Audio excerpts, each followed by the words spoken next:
Hi guys, James here. Thank you for coming to watch. And today I wanted to do a slightly more in-depth review of these. These are the Boss Waza Air Headphone amps. I think they're a quite interesting product, something that could potentially be really useful to a lot of people, but I have some caveats to that. And I thought I'd split this little review up into probably 3 sections, and we'll start with the sort of physical aspect of the product. From its quality to how you sort of physically use it. And then I think we'll probably go through the sort of digital part of it, you know, how does it sound, how do you control it, what sounds can you get from it, etc. And then we'll finish with sort of who is it for, when would you use it. So you'll have potentially seen me unboxing it in an earlier video. I can link that here, so you can watch that if you want. It was just my very first impressions. There'd been a long sort of lead time to get this product, maybe like 4 months or something like that. I think they're really popular, and probably with the world as it is right now, it's sort of hard to make and transport these sorts of things. Now, I'd seen a plethora of YouTubers using this when it first came out, from Andersons to Mary Spender to others. And obviously that was all positive stuff. They were being lent these products. They were often with the actual Boss rep themselves.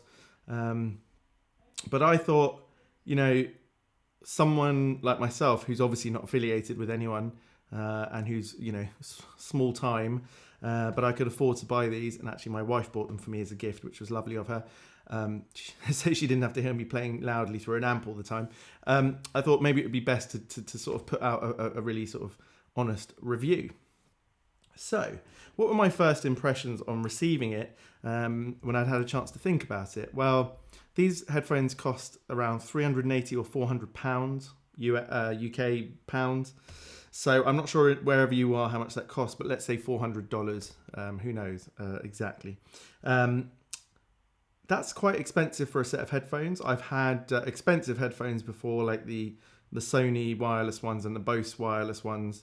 And I've got Sennheiser sort of studio open back headphones as well. This is expensive for a set of headphones. Now, the first thing I noticed was the packaging was cheap, and the thing that's really annoyed me is that there's no case for them. When you buy other expensive headphones, generally, now those are sort of like normal consumer headphones like the Bose and the Sony ones, you get a nice travel case. But more than for traveling, it's for protection when they're in the house. You know, headphones can be expensive items, but you know, they're quite small. They're made of sensitive materials that can break and age and things like that. And you just don't want to leave them lying about. But having only had these for how long I've had them, about 6 weeks, leaving them lying about here and there, they've already got a lot of wear and tear. I've probably used them 7 or 8 times. So the way I've used them is when I really can't play out loud, and I really want to have a good session, I put these on. So I use them for quite a long time, but not too frequently. It's been my use case, but we'll get to that later. Now, the materials used on this product feel comfortable, but they don't feel hard wearing. I'll show you some close-ups. There is definitely lots of creasing around this. I don't know if it's real leather. No, it doesn't smell like it. I might be wrong. You know, whatever this material is, it feels very thin, doesn't feel very durable. So that is a real issue, and a case would have helped with that. They pick up grease really easily. The nice finish on it gets really marked very quickly. Obviously, you're going to wear these on your head. Playing the guitar can actually be quite sort of hot and sweaty when you really get into it. And so these become sweaty, and that's not ideal. Other than that, physically, I'm not confident they'll last forever. A product that costs this much should last a very long time. Let's just give it, 5 years. Should last 5 years. Well, I can't see that happening. My Bose Quiet Comforts lasted a good 6 or 7 years of a lot of use and a lot of hardware, and they lasted pretty well. I can't see this lasting the same amount of time. So physically, they're quite an attractive product, I would say. They've got some good detail. You know, you've got the Waza Craft symbol here. There's detail in it. But this cable here is definitely not, I would say, up to it. And I would say that this cable that's sticking out here is going to be prone to snagging. It's a weird design. Seems a little bit unnecessary to have had this metal extension here and therefore not be able to hide the cable inside. Why not have just made a full sort of covering there. So, you know, in some aspects physically, I'm not confident. The buttons and controls do feel good. They've got a nice feel to them, good click. They feel significant, and there's lots of controls. You can use, there's two little buttons here which are not easy to necessarily feel when they're on the head. They've got a little raised bit. Those will take you through your patches. Then you've got a volume control. You've got a Bluetooth control thing here, and your on-off switch here. And you charge just through the bottom. I would say the main drawback of these so far is that I don't trust the materials to last for a very long time, and it didn't come with a case. So either make them of really good quality things and don't give a case, or if it's like this, I think you need a case. So personally, big drawback. I don't know what I could suggest if you're traveling. See if they fit in another headphone case that you've got, but really, considering that the market for these has got to include people that travel around, musicians on tour who want to practice in their hotels, for example. What were they thinking? No case. That's just bizarre. Maybe there'll be like a third party one, hopefully. So physically, okay. The other aspect of it, which is actually still in my guitar, I better go and get it. The other aspect of it is the dongle. Now, I've had no problems with connectivity in terms of the dongle to the headphone, so that's good. But physically, it's quite a oddly shaped and heavy thing. Fine, it's probably good that way. You know, it's harder to lose when it's sort of bigger, and you can sort of carry it around with this in there. So if you want to put it in your bag or whatever, but if you do lose it, God knows how hard it would be to get one. I don't know, and how much it would cost. But that's that. If you want a wireless system, you're going to have that. So physically, that is just what it is. Any more points on the physical aspect? No, not really. It has been comfortable to wear for decent periods of time, couple of hours, I would say, at most so far. So in that respect, take from it what you will. I'm disappointed in the build quality, or the material choice, should we say, but the lack of a case has been, frankly, was a bit of a surprise when I opened it. So moving on to the use of it, obviously that's the more important bit. It's obviously very hard to demonstrate what these do in a way, because the sound is such an important part, of course, when it comes to anything amp and guitar related. So let me say this. I'm a tube amp sort of a guy and analog pedal sort of person. It's not about snobbishness. It's just, you know, people have preferences. So I haven't normally gone for the sort of more digital or modeling stuff. So I'm not someone that's been interested in sort of Boss Katana amps, things like that. I have used one once. I've got to say the sounds that come out of them are really good. If you're into tubes, nothing's ever going to replace that. Likewise, if that bug hasn't hit you, it probably doesn't matter too much to you. So, you know, this sort of thing, the sound quality is great. You know, when you really get down to the nitty gritty, for you as the user, that's the important bit.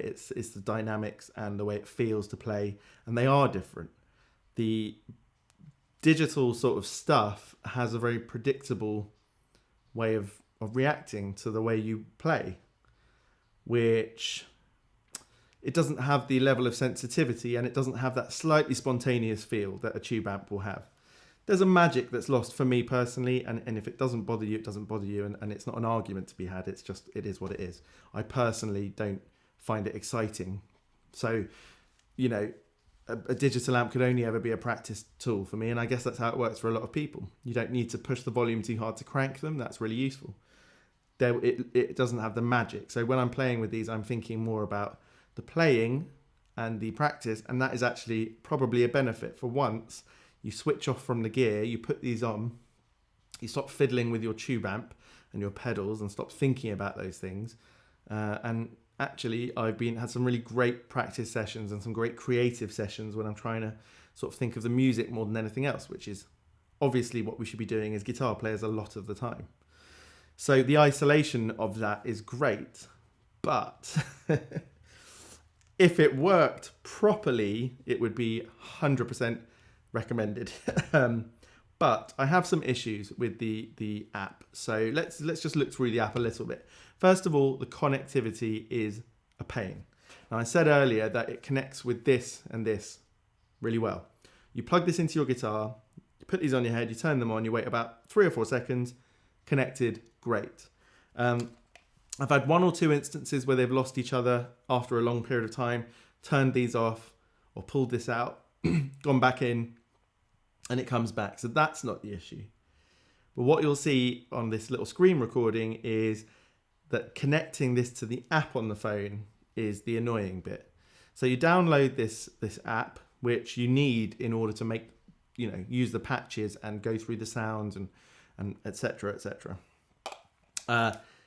It's fiddly. Now, part of that is down to Bluetooth as a technology in itself. It can be a pain, but Boss could have tried harder, in my opinion. The connectivity of it is not intuitive, and it's annoying every single time. And it does often switch me off from, if I had 20 minutes to grab a bit of a session, I just wouldn't bother with this, in terms of using the app. I mean, to really dig in, you just plug it in and play without thinking about the app. So in that sense, it loses a lot of flexibility though, because I'm not that keen on going through this app in depth. And you'll see here what I mean in a second, to really play with it, because it just can be a pain to connect. Now, once it is connected, it's a pretty stable connection. It doesn't really get lost from the phone app too much. It has happened a few times. Now, into the app itself, there are so many options that it really depends what sort of person you are technologically, what sort of things do you enjoy doing. If you enjoy absolutely tweaking every single aspect, then great. That will work well for you. But the app could be so much better and so much more intuitive and easier to use. You'll see here that, let's say you choose like a boost pedal, the blues drive or the overdrive or whatever. You have these colors, red, green, yellow, and that signifies which one you've chosen for each. I don't know why they couldn't just use a symbol or a name for that type of boost pedal, because you forget what was there and you have to go and figure it out again. This little scroll wheel that goes halfway around is for the boost and the other half is for like the modulation, or whichever ones that you're using, is very confusing. Not intuitive. I mean, I just don't know why they didn't make it look like a load of stomp boxes like you might get on a plugin on your computer. You could have had stomp boxes and been able to turn the things on them and basically made a pedal board. Just very confusing as to why you can't do that. One of the things that I would say about this is it's a great way to learn what the Boss pedals sound like and what they do. And it could have been a great marketing tool. They could have actually had the pedals on there. And you could have played around as if it were a pedal board, created a sound of your own as if you had stomp boxes, and then they would have even sold more pedals, I think. But this way, it's just an annoyance. I rarely bother changing the pedals or using them much. I really just use one of the amp settings, like the brown one, for example, and just go with that. No one else is listening to you, so what difference does it make in that sense? As far as the actual pedals go and the sounds and everything, they're great. It does sound good. There's a decent sort of emulation of the real thing. It still feels very digital to me, but then that's because I play a lot with tube amps. If you've come from playing with a Katana amp to this, it'll be fantastic. It will give you exactly the same feel. So what do I really want to get across is this. If you're very much an analog person, the app will be annoying to you. The fact that the connectivity to it can be very laborious will annoy you. If those sorts of things don't annoy you and they just, you're very technologically sort of, capable, it probably won't annoy you at all. You still probably will think that the app design is sort of form over function. There should be a different way to pick all of these effects and use them easily, but there isn't at the moment. So that you're stuck with that, and that to me does detract somewhat. Now, if you're like me, probably the best thing to do is go in, set 3 or 4, 5 sounds, whatever you want, as patches, and then basically you won't have to use the app again if you don't want to. You can just control the patches using these 2 buttons on here, which are up and down through the patches, and you can basically have a clean, a distorted, a lead, whatever you want, and that would work really well. So if you use it in that fashion, I think it's great. To try and use the app every time just becomes quite boring, personally, is my feel. But I think hopefully that's helpful to you, that you can take it either way with that. Okay, so conceptually, who do I think this is for and what should you use it for? Well, I've had it for about 6 weeks. I actually had a really good reason to need to use these, which is that we're doing renovation on our house. And my wife is working at home just in the next room from where my guitar amps are. So it was a case of using these in order to not disturb her, but also using them because I wouldn't, I had a lot of building noise going on around me. Did I pick them up as much as I thought I would? No, absolutely not. The lure for me of turning on one of my tube amps is far greater because that's what I'm used to. So I tended to find myself just finding a time when it didn't annoy my wife, she didn't have a phone call to make or whatever, and when the builders weren't working really loudly, and then playing then. I wasn't tempted that much to use these. So I feel like if you're at home and you're buying them for that purpose, the real use case would be you live in a studio apartment, a small apartment, or you share a room with other people, or you have a young baby at home, and your only way to hear your guitar would be through these. That would be the reason to have them at home. Other than that, by not giving a case for them, it has not catered for the gigging musician or the traveling musician or the traveler. I mean, it would be great to sling, a lightweight guitar on your back, put these in your bag in a case so they're protected, fly around the world traveling when we can again. Obviously not, excuse me, not at the moment. But that has definitely not been something they've thought about, which really surprises me. Is it a gimmick? Yeah, I think it is somewhat of a gimmick. There's some limited use cases here. It's a good idea, which I think could be worked on with a much better app, with better connectivity, and with a flipping case. I mean, it's annoying to me that something they really could have done actually quite cheaply. They didn't have to provide an expensive case, but a case of any type that protects it would make you feel like you could take them out of the house. They might be cheap-ish for a guitar amplifier. I mean, my tube amps, generally cost a lot more than these. But for headphones, they're really expensive. They're more expensive than I would have considered spending on just a headphone for sort of recreational music listening and traveling. They're double that price. And for a lot of people, they'll be way more than that, 4 times that price. And you've saved up for that. Well, you could actually get a good Katana amp that you could just plug your headphones in, your other good headphones. So by not providing that case, they've cut out that whole reason to have them, as far as I'm concerned. So if you're thinking that you're going to use these as your bedroom amplifier, then I think that's a good use case. If you're thinking you're going to have them to travel around with, which is what I feel like some of the YouTubers, when this first came out, were talking about, maybe they didn't know a case wasn't going to come with it, and that maybe they didn't really get a chance to feel for several weeks how these things felt and how they sort of maybe aren't going to be as strong as I was hoping, material-wise. They showed people talking about, you can travel with these and you can do this, and this. I'm just not sure that that's going to be what you're going to use it for. Not that you couldn't, and if the money is not a big deal for you, you could use them for probably a year or two before they got too much damage out of your bag. You could put them in sort of a thick velvet little bag with a drawstring, maybe, put them in your bag. But just from my experience of headphones, this arch here doesn't feel like it's going to last forever. I could be wrong, and we could come back in 6 months' time to a year, have another look. But for now, that's what I want to say is, yes, I feel like they're a gimmick. Yes, I think they're clever, but I don't think they've made the best use case of them. I think they could have done something to hide the cable. They could have done something to make the connectivity more intuitive and a nicer user interface. The app could have been far more useful. Just give us stomp boxes to press on the phone rather than scrolly things that are annoying and different. Just silly, as far as I'm concerned. And make them slightly better quality for the price. But are they just going to go into the back of a drawer? Maybe. There are definite times when I would use them, when I really, really can't turn an amp on. And, having said that, the battery life is only around 4 to 5 hours, I believe.